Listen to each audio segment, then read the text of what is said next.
Kiss hello. Kiss goodbye. Welcome to paradise, Sam. Want a beer? Samantha stood over Greg, who sipped his beer by the campfire. What are you doing? Camping. He grinned up at her. The afternoon sun gave her a halo. You didn't say anything about camping.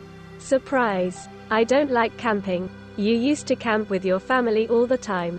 Used to. Do you understand past tense? Greg poked the fire. Samantha caught his attention. I didn't pack for camping. I don't like sleeping in the dirt. I don't like bugs. I like my privacy. I like a hot shower. I get it. I thought it would allow us to reconnect, to bond. That's the trouble with long-distance relationships. Even when we communicate, there's no communication. So what do you want to do? I drove all the way up here. I'm tired. I'll get a room. I thought we were going to a restaurant. Bonding at a restaurant sounds like fun. But you can visit me there. She pointed to the nearby motel. You can even cancel this. Samantha indicated Greg's campsite. But I want to camp. So camp. They looked at each other. What's for dinner? I'm barbecuing hamburgers. Okay. Samantha took a beer from Greg's cooler and walked over to the motel across the way. She entered the motel office and paid for a room. Then she walked to her pickup truck and pulled her drag-along luggage off of the hay bale and out of the truck bed. Samantha walked straight to her room and closed the door. After throwing her drag-along onto the bed, Samantha pulled the curtain back and looked out the window. Greg sat by his tent, waving to her with a big smile on his face. She straightened the curtain. Alpine Village, my butt, she said to herself. Tents? Anyone heard of buildings? Are all the caves taken? She flopped onto the bed and waved the remote toward the TV set. It flickered on to reveal a game show in progress. She wished she could have that much fun. Samantha changed the channels a few times and then clicked it off. In a little while, she returned to Greg's campsite. He smiled and then stood. They embraced. I miss you, Samantha said into Greg's shoulder. Sorry about the mix-up. I mean it. Samantha looked into his face. It'll be like when we were dating. You can be my gentleman caller. And we can cuddle the night away. But not in the dirt. It'll work out. When do you want to eat? After the burgers, Samantha finished her beer and announced, that is the best burger ever, Greg. How did you do it? It's the wonderful surroundings, and of course, the amazing company. O.P. Sure. Greg stirred the fire and sparks sailed through the deepening gloom. A night bird called. He moved closer to Samantha. All the way here I thought about how great it will be, together again. Yeah, this is great. Since you did dinner, I'll make breakfast. My room has a little kitchenette. How do you like your eggs? Over easy. The motel store opens early. Samantha slapped her leg. Man, another thing I hate about camping. I brought bug spray. Samantha looked at Greg with mixed emotions. That stuff acts like a giant bug billboard saying, "Chow's on. Come and get it. Step into my tent, then," said the spider. It's cozy. Alright. But you know I'm not staying. I know. Greg held the tent flap aside for Samantha. Welcome. Samantha was surprised at how clean and spacious Greg had it. And it has a floor. We don't have to worry about camels sticking their noses in. I promise. I don't smoke. So, no camels. Greg crawled to his pack. But I did bring this for insurance. He pulled a pistol out and held it up for Samantha to see. She blinked. What's that? A .22, Smith & Wesson. In case a squirrel attacks us? Or a bear. Put it away, Greg. You're only going to piss a bear off with that. Meaning, a friend of mine got shot 5 times with one of those, by his woman. You're kidding. And then he drove himself to the hospital. Greg looked at his weapon and sighted along the barrel with his arm extended. Samantha reached out and guided his aim toward the ground. And anyway, you don't want to shoot that around here. 80% of the other campers have you outgunned. Really? The bear would be using you for cover. Right. Greg put his pistol back into the pack and zipped it shut. You want another beer? I'm good. Greg opened the tent flap and crouched to exit. He froze, ducked back into the tent and zipped the flap. He whispered, Bear, cut it out. Greg. Sam, no. Really, bears are another thing I hate about camping. Shush. Greg made a chopping gesture. Samantha got serious. She crawled to his pack and grabbed his .22. Greg looked at her with panic in his eyes. What are you doing, Sam? I thought. But I know how to use it. Shush. They sat in the center of the tent. Greg pulled the sleeping bag over their shoulders and held her close. Samantha checked to make sure the pistol was loaded and primed. Samantha whispered, "They just want food. We'll be okay." She put her finger to her pursed lips. A hulking shadow fell on the tent. They could hear the bear move through the camp, knocking things over and smashing the cooler. Then they heard other campers banging on pots. The bear moved off. After a minute, Samantha and Greg looked at each other. That was close. Greg moved to embrace Samantha. She said, "Wait. What?" Samantha held up the pistol for Greg to see, and then placed it on the tent floor and pushed it away with her foot. Then she kissed him. It had been a long time coming. Samantha looked at Greg in the dim light. "You want to go to my room? You think it's safe?" "Probably. Guess we'll find out." They giggled and crawled to the tent flap. Greg looked out and then nodded back toward Samantha.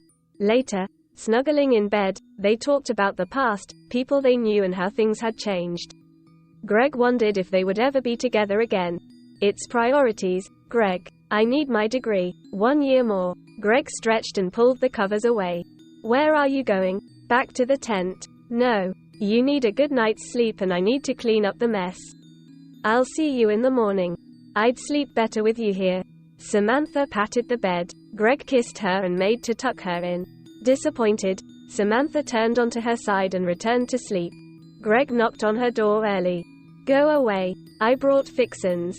I don't care. I need to get ready. I'll fix breakfast while you do your thing. Samantha opened the door a crack and slammed the bathroom door behind her.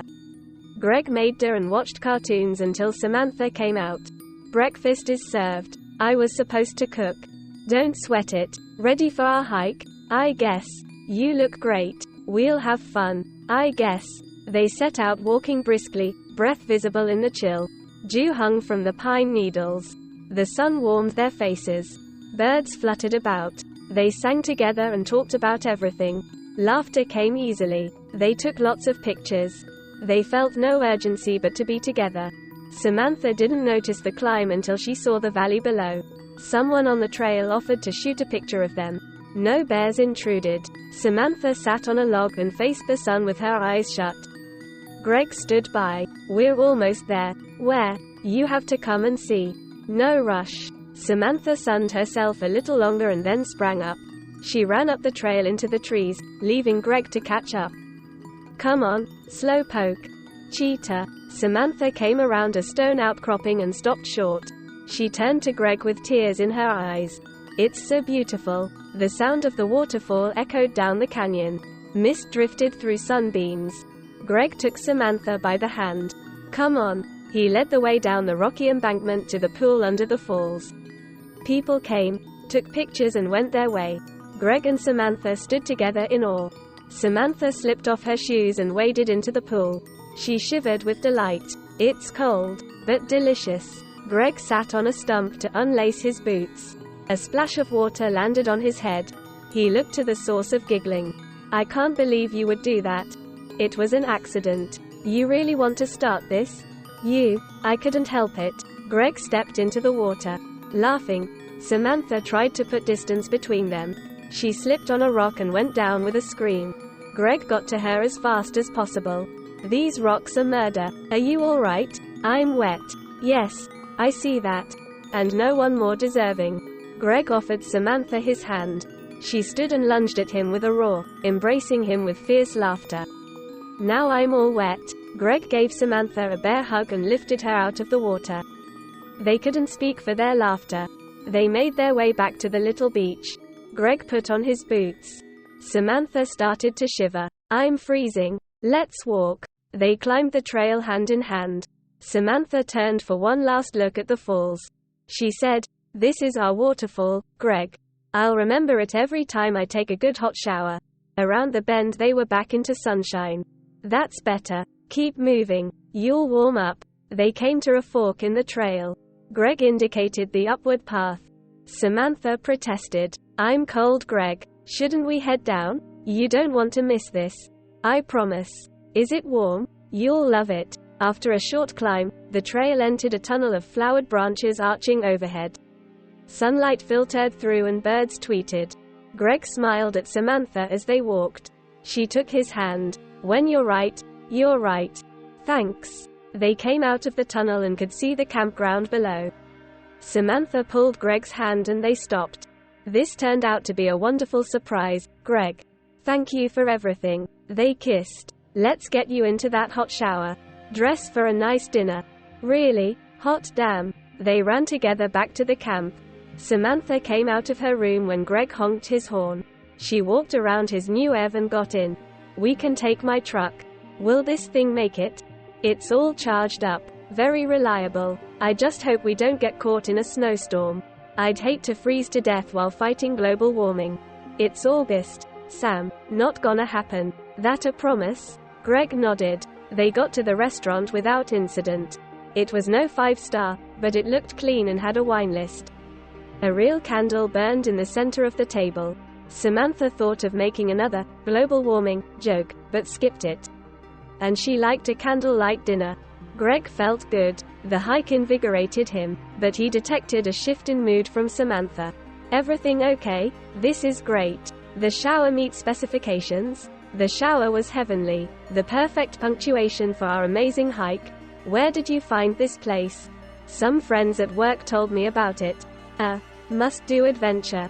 They ordered salads and wine. The conversation lagged though. When do classes start? End of the month. Before Labor Day. Home stretch. Their food arrived. They ate in silence for too long. Then they both spoke at once. Greg let Samantha go first. Sorry, I'm in a bit of a mood. What's up? I'm just sad that the weekend is ending so soon. But it's been so great. Samantha raised her napkin to her eyes and held it there. She reached for Greg's hand and almost tipped a water glass. Sorry, I didn't realize how much I missed you. Till we got together. I've been going crazy without you, Sam. This was heaven. I'm so glad you made the effort to meet.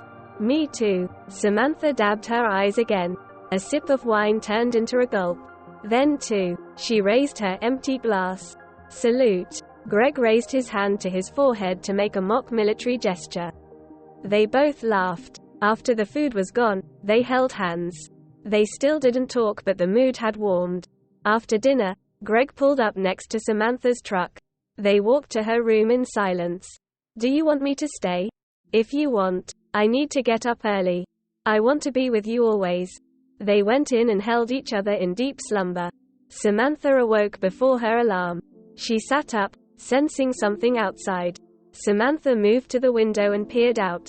An elk stood in the bed of her truck, eating from the hay bale. It was gigantic. Samantha rushed to Greg, signaled to him for silence and led him to the window. Look at that. That's the biggest dog I've ever seen. If I can just sneak it into my dorm room. Greg tried to control himself. He asked, "What's his name?" Samantha stifled a groan. Elka. Of course. What would you expect? Weak from laughter, they fell back onto the bed. And there they lay, kissing until the sun rose. Saying goodbye was the toughest.